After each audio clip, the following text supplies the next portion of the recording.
Where's the... I don't hear you in the... Hello everyone. Welcome to Grand Rounds.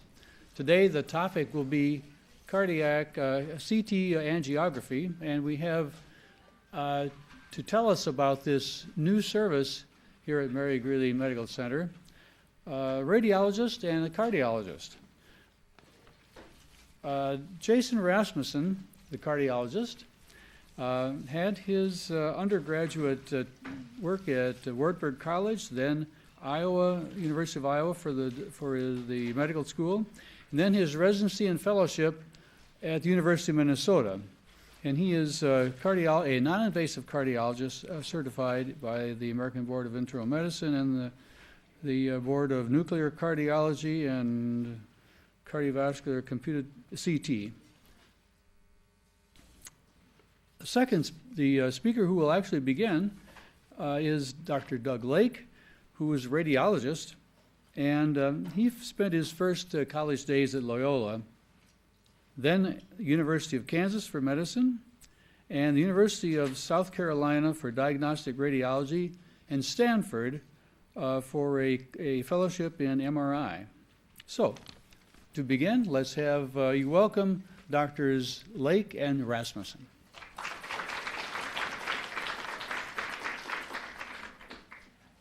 Okay.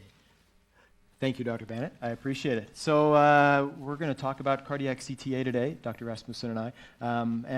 I wanted to start it off by saying that while Dr. Bannett said it's a new service, slight tweak. We've done this before. We did start it up in 2008 and then 2009, and so we're restarting because we have a newer, shouldn't say better, but it is a better scanner than what we had previously. Without any... Okay, so we are going to talk briefly about the new scanner. We're going to talk about, at least what I'm going to talk about is the technique. How do you really do the scan? What are the things that we do to take pictures of a beating heart and make them look non-blurry and look pretty good overall? And then, most importantly, how do we do that with as low a radiation dose as we possibly can? And then I'm going to show some pictures of what we've done in the last month or so. Okay.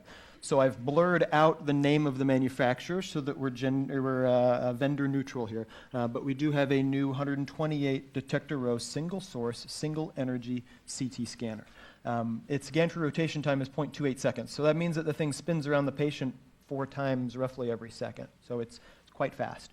KV is selectable, so it looks at the patient by doing the scout, and it figures out how much dose potential we need to use for the patient. And having a KV that goes down to 70 is quite advantageous for small individuals because they need less dose. So this manufacturer happens to only be the one currently that offers a KV of 70.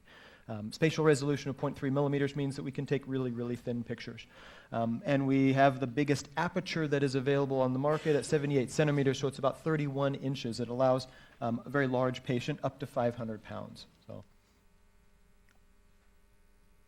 But the challenge of cardiac imaging, whether you're talking about ultrasound, MRI, CT, or anything else, is that you're imaging a moving structure. The brain just kind of sits there, and it's not difficult. It's not as difficult to image the brain as it is to image the heart. So to image the heart, we have to synchronize image acquisition with the cardiac cycle as best we can. Okay. What we used to do was just take images throughout the entire cardiac cycle and use the images that weren't so blurry, and that led to a lot of radiation. And that's still an option for patients whose heart rates don't quite cooperate, and I'll get to that in a minute. But diastole is the best time to image the heart if possible. But the problem with diastole is as heart rate increases, diastole changes in its length of time. And then it sometimes is hard to predict when patients are going to have a PVC or they're going to have an irregular beat of some sort. So the CT scanner really can't predict when the next beat of systole is going to come. So we have to do some guesswork. If we look at the patient and they're doing well and they're staying regular, then we have good options. If they're irregular, then we have other options. Imaging during systole is actually a reasonable option. You can take good pictures because there are points of the cardiac cycle where even during systole, things aren't moving as much. So it does have some advantages. systole is also fairly constant, regardless of the patient's heart rate. So if the patient's beating quite fast, systole can be a good time to try to take our pictures, so to speak. Okay. So broad categories. We have two major options of taking pictures of the heart, to talk about it simplistically. We can prospectively trigger, and that means that we're only going to scan, the scanner is only going to be on and emitting radiation at the time that is most ideal. The maximum heart rate that's available for this is 65 beats per minute. So as a result, we try really hard to block the patients down with beta blockers, and Dr. Rasmussen has come up with a fantastic protocol that is nice and aggressive and helps patients get blocked down nicely. But that still isn't going to work for everybody. And so there are instances where we have to use retrospective gating, which is where the scanner, you can see that we've got an ECG here. And the red indicates when the scanner is on. So you've got the QRS complex, and that's the electrical activity of the heart, but not necessarily when the heart is contracting, obviously.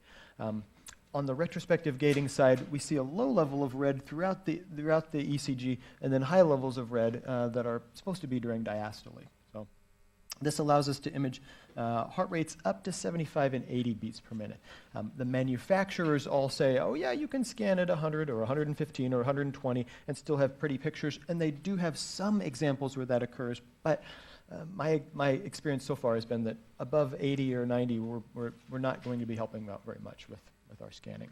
So this is a busy slide, but this shows our dose sheet, okay? This is what every patient who gets a CT scan gets this picture, and it shows up as one of our image series. The top middle, dose length product. So a little bit about radiation.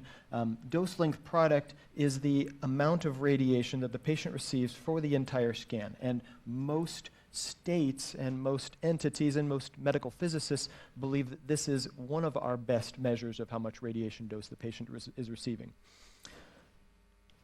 The CT dose index by volume is a measure of what the amount of dose is at an individual slice.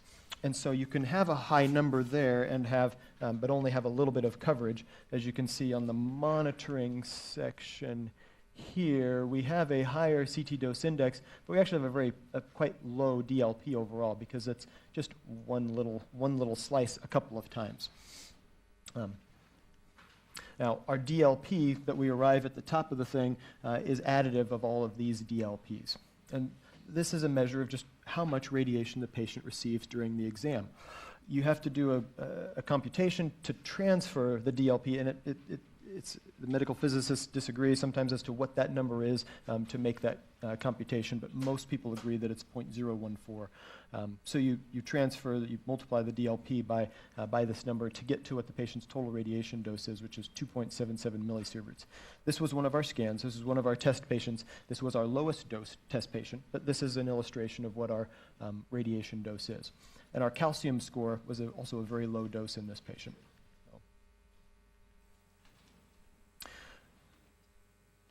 Okay, so some words about radiation dose. We talk a lot about this, and the formatting of this sometimes Keynote to PowerPoint doesn't work so well, and this is an example of it. Our background radiation dose yearly is 3.6 millisieverts at sea level. Folks who live in Iowa are at an elevation of 1,000-ish feet, so we get a little bit more dose here. In Denver, people get generally twice what the sea level radiation dose is because they don't have as much atmosphere blocking, right? This is a table otherwise showing what different background radiation doses are. For example, chest radiographs have a pretty low radiation dose. As we get further down our table here, we see that a cardiac CTA prospectively triggered gives us a typical radiation dose of 3 to 4 millisieverts.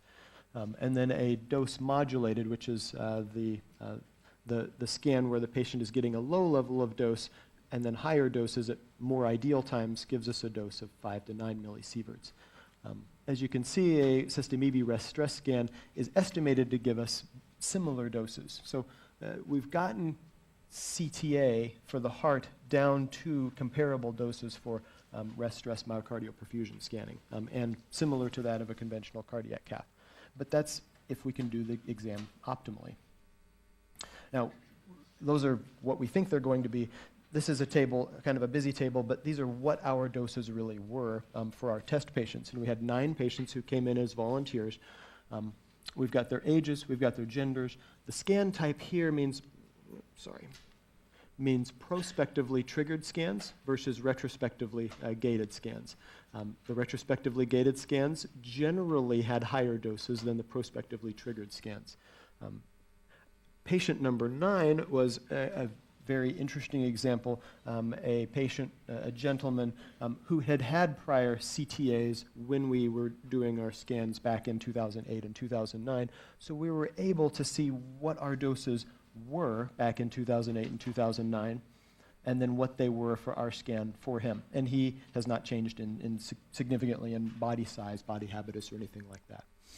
So, but my real take-home point here is that our average radiation dose, and actually we missed the bottom. There's a couple more boxes that were underneath this, but the take-home point is that our prospectively triggered doses are much lower than our retrospectively gated doses. And this is another example of that, where our our retrospectively gated doses on average for our scans were 13.7, which we're guessing in the literature they should be between 8 and 12.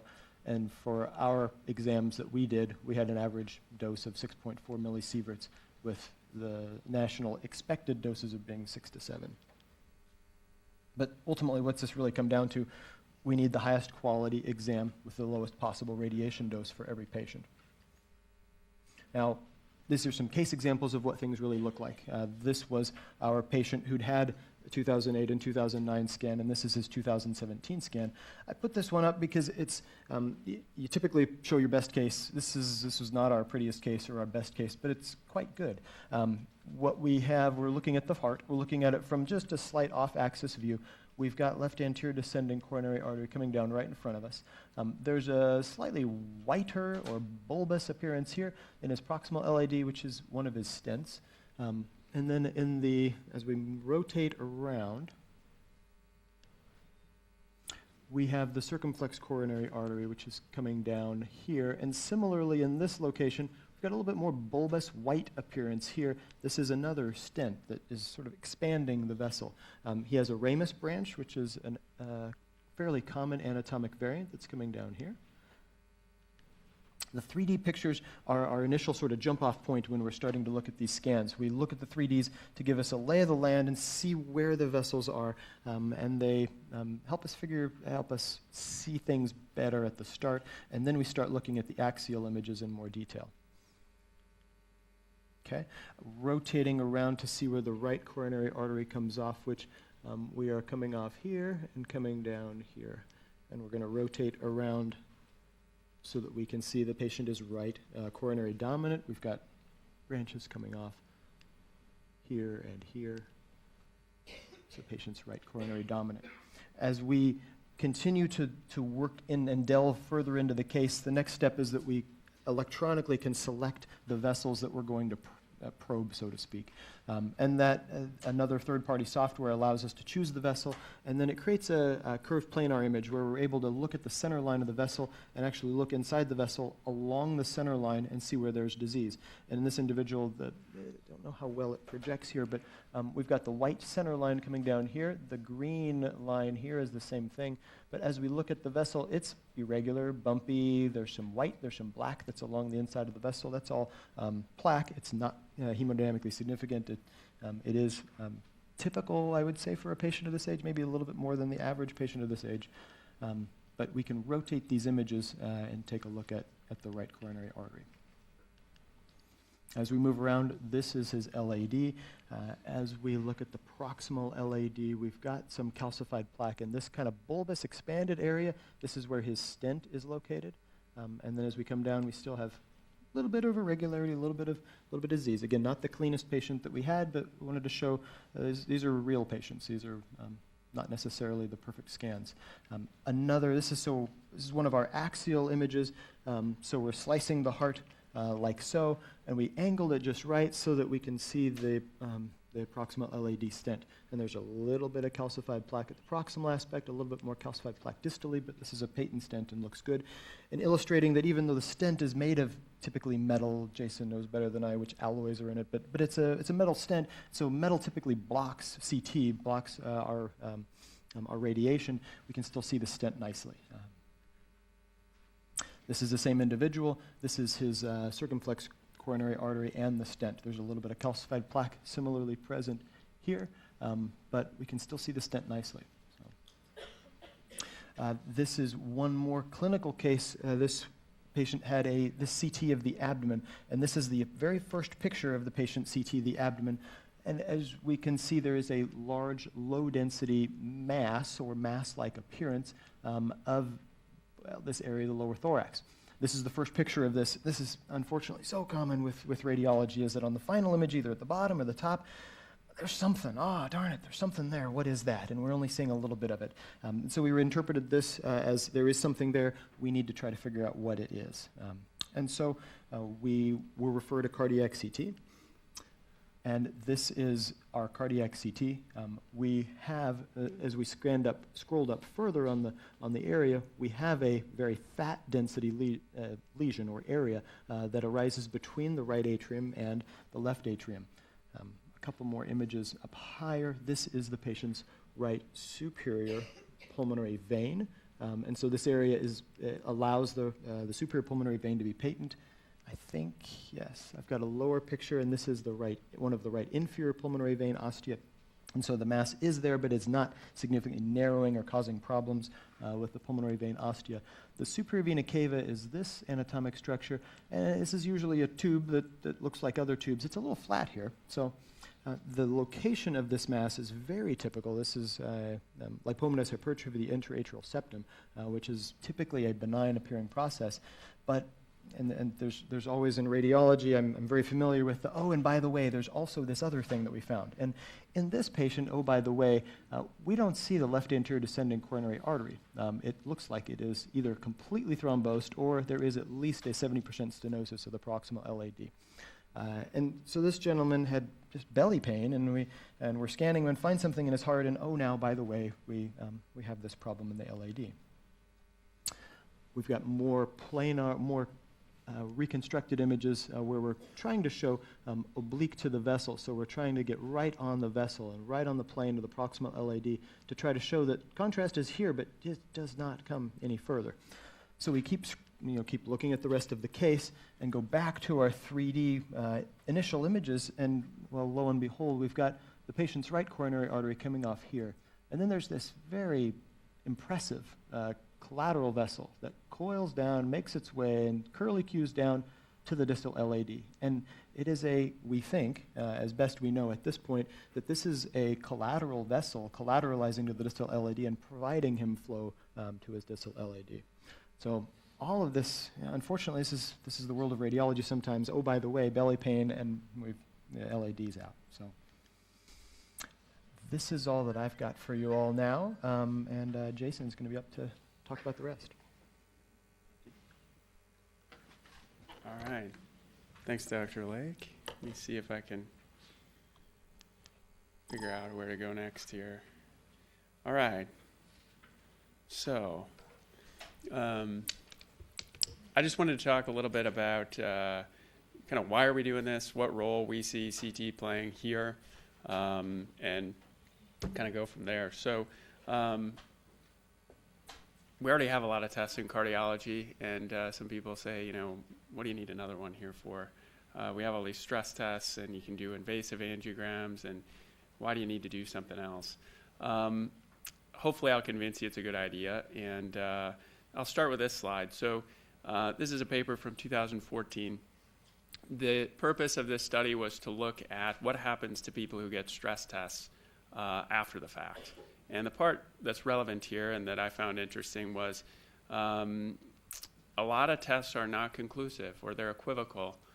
So generally stress tests are pretty good, but they don't always tell the whole story. And sometimes we can't be conclusive about what we're seeing. So this slide, you see reasons why stress tests might be inconclusive or equivocal.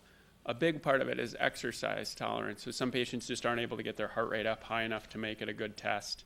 Sometimes the EKG does funny things that we can't predict, or they have a heart rhythm disturbance that causes us problems interpreting the test. But at any rate, in this particular study, 28% of the treadmill tests were inconclusive. It's a huge amount.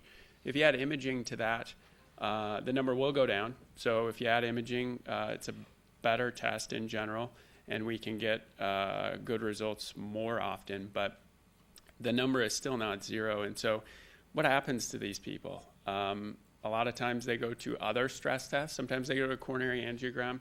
That's the gold standard for this problem. So if somebody has chest pain and they either fail a stress test or they have a stress test that isn't a good test, often they'll get a coronary angiogram.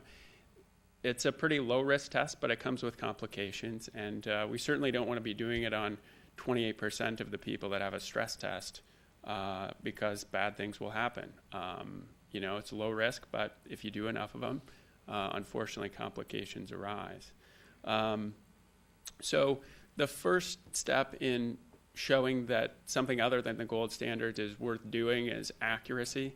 So that was the title, actually, of this study done in 2008 to directly compare CT coronary angiography to invasive coronary angiography. So they actually did both to all of these patients, and we see what happens here. So in this slide, you can see some nice pictures. Starting in panel D, you see the 3D reconstruction with the arrow pointing to what appears to be a lesion in the proximal LAD. And then if you look at the picture in image C, you see the same lesion in 2D format. Certainly looks significant, and this patient ended up having an invasive coronary angiogram, and you see that in panel A correlates very nicely with a significant stenosis of the proximal LAD. So this is what they were hoping to see in the trial, and often they were getting consistent results like this, which is good. Here's the data, and I think that the bottom part of this chart is kind of the meat of the study. What we're really looking for is blockages or stenosis of more than 70%. That's typically what it takes to cause a blood flow issue.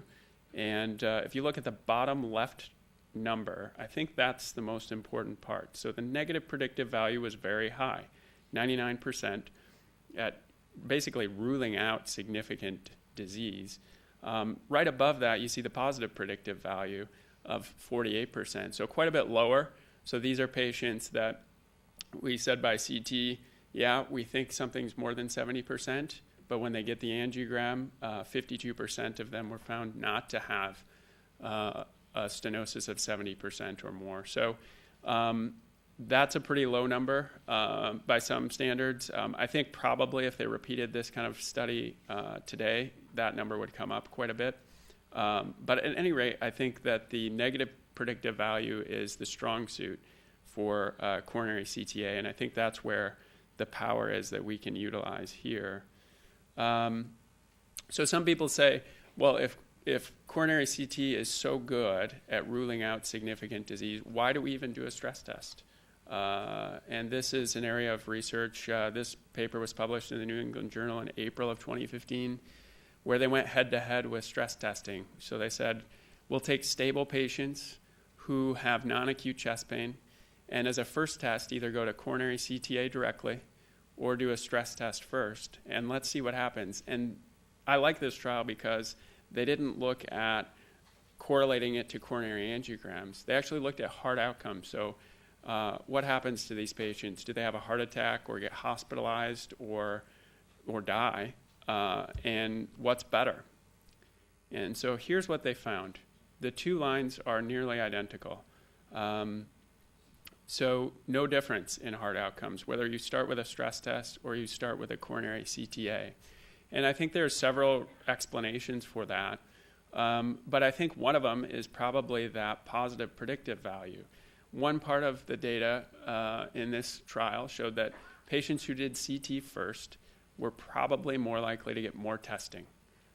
So the cost goes up, and also the potential for complications. So more patients who got a CT first ended up having an invasive coronary angiogram. And here's what can happen when the negative or when the positive predictive value is not what you want it to be. So again, you see the 3D reconstruction in panel A pointing to what appears to be a tight lesion in the mid-right coronary artery. And in panel B, you see the 2D CT image. Certainly looks to be significant. Probably most people would call that 70 or 80% stenosis at that point.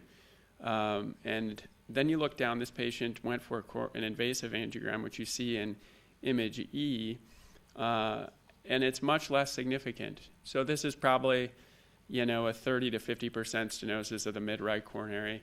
Certainly not the cause of any symptoms, and nothing that needs to be intervened on. So this patient unfortunately had a CT that kind of overstated the stenosis in that case, and that's what we hope to avoid in the patients that we study. So there are certain themes if you read about coronary CT and what role it's playing and should we be doing more or less, and there's certain themes that pop out. The themes I've kind of touched on a little bit, but the first one is it's sensitive. It's good at ruling out bad disease. The other thing is it can add incremental prognostic information. One thing it can give you that stress testing can't is a definitive answer about whether or not coronary disease is present. So just because it's not causing symptoms doesn't mean it's not there. And often we can use that information to help prevent heart attacks and other things for that matter. On the flip side, stress testing also offers different information that we often find incredibly useful, such as exercise tolerance, blood pressure and heart rate response to exercise, and symptoms. So I think both tests offer different valuable information.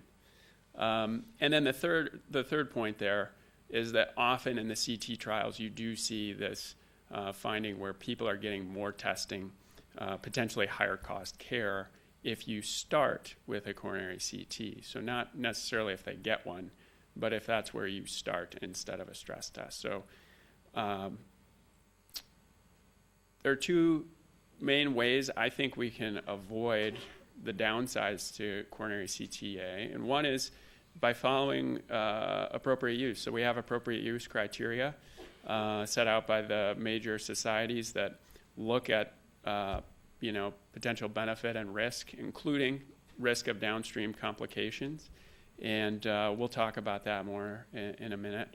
And the other is patient selection. So Dr. Lake showed some pictures. He talked about the importance of getting heart rate down. So patients who have a regular rate and rhythm that we can get down to a reasonable heart rate for imaging makes a huge difference in both the radiation dose and image quality, as well as body mass index. So as the body mass index goes up, the image quality for CT will go down. They have to have reasonable kidney function to tolerate the contrast and be able to take the medications we need to get good images. And they also need to follow instructions. So not everybody can do all of this stuff, and all of these things are important to get good images. If you go for a coronary CT and you get bad images, you're going to get more testing. So we want to try and avoid that the best we can. So just a brief rundown of the appropriate use. I just kind of touched the highlights, and I'll try and keep this part brief. But I think some of these highlight what I would consider pretty nice indications for sending somebody for this test. Patients who've had a normal stress test in the past but have ongoing symptoms that you think could be coming from the heart, they would be a reasonable candidate. Somebody who has an intermediate risk treadmill test, who maybe you kind of wonder if they have a non-cardiac source of pain, might be a good patient for this. Or patients who have discrepant findings. So if they have an exercise echo or something and one part of the test is positive and the other is negative, often you can use CT to kind of determine what the real issue is there. You can use this as a first test, but based on the studies I showed you before, I'm not sure it's the best way to start. Another good patient for this kind of testing would be a patient with a new cardiomyopathy.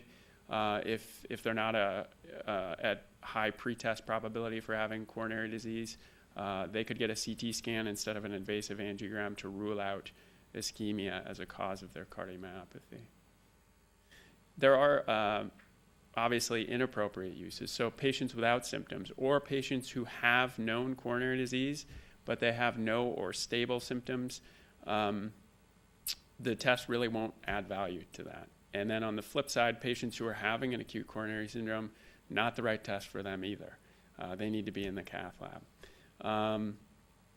Patients who come in with chest pain that's not acute, but you think they probably have something. You know, they have a lot of risk factors. Their pretest probability is high. Again, probably not the right test for them. You don't want to, they could easily be the patient that you sort of overcall on CT and end up having an angiogram anyway. So it's just kind of an unnecessary test at that point. If somebody has an EKG test, treadmill test, and it's either low or high risk, the low risk patient should probably be getting medical therapy. The high risk patient, you're probably going to want to send to the cath lab, so those would be inappropriate. As well as people who have significant ischemia on a stress test. So you're not talking about low risk patients, you're talking about patients who have at least moderate to severe ischemia. Those would not be a good candidate for this test. And most patients pre-op for non-cardiac surgery, it's probably not the right test for them either. We get asked about stents sometimes. Dr. Lake showed some good examples of pictures that we got with stents. I'm not sure how big the stents were in that case, but we want to try and limit the imaging of patients with stents to people who have stents of good diameter. So if the stent is too narrow, you may not be able to tell if it's patent or not. And so 3 millimeters is right now considered the cutoff for maybe appropriate in a patient with a stent greater than 3 millimeters diameter. So I think it's a good test that we can use here. There's been challenges in bringing this up. A lot of it has to do with trying to get good pictures. Like Dr. Lake mentioned, the heart's moving all the time, and that adds to patient preparation and the complexity of what goes on the day of the study and even before that. And so there's a lot that goes into it. We went through some special training. Dr. Lake mentioned the scanner that's new within the last year or so that's been helpful in getting good pictures. We're fortunate to have good technicians and nursing staff that have been able to really make things smooth through the process so far, at least.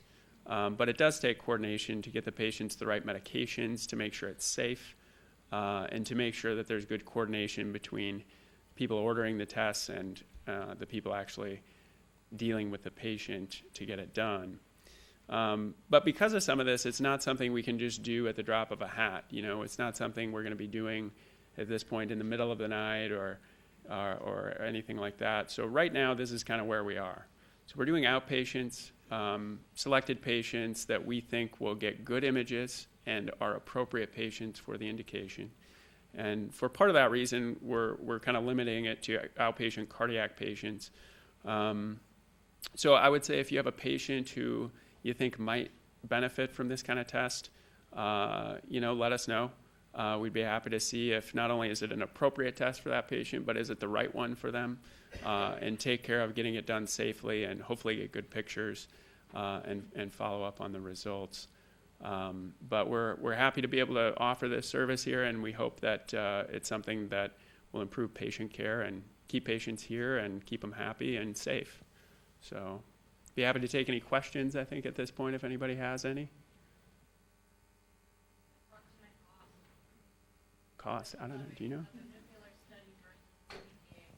That is a great question. I don't know if I'm sorry? Oh, yeah, I'll repeat the question. So the question is, what is the approximate cost, and do we know a comparative cost to, an example would be a stress nuclear study. I'm not sure about it. Do you know? I'd be guessing with big round numbers, and my big round number for cardiac CTA, I would say, is $3,000, and my big round number for a nuke, I'd say $1,000 or $1,500 would be my, but I don't know. Ultimately, I don't know. Yeah. Where are we with calcium scoring, and does this test give a calcium score also, or Good question. So we currently offer calcium scoring, and we have been offering calcium scoring 5 years at least, I would say.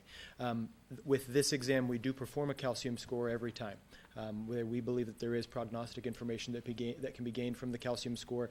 And it also allows us, as we do the calcium score, to see what's the patient's heart rate going to do when the scanner is on. It's almost universal that someone can be sitting in the CT room and sitting on the table and their heart rate will not go up. But as soon as we tell them to take a breath in and hold your breath, there is some excitement or some energy or something that happens in just about everybody, and their heart rate bumps up a bit. The calcium score lets us see whether that's going to happen or not, and allows us to know whether we need to block them down more with the beta blockers.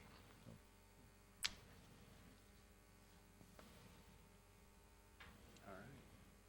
Looks like that's it. Well, thanks everybody for coming.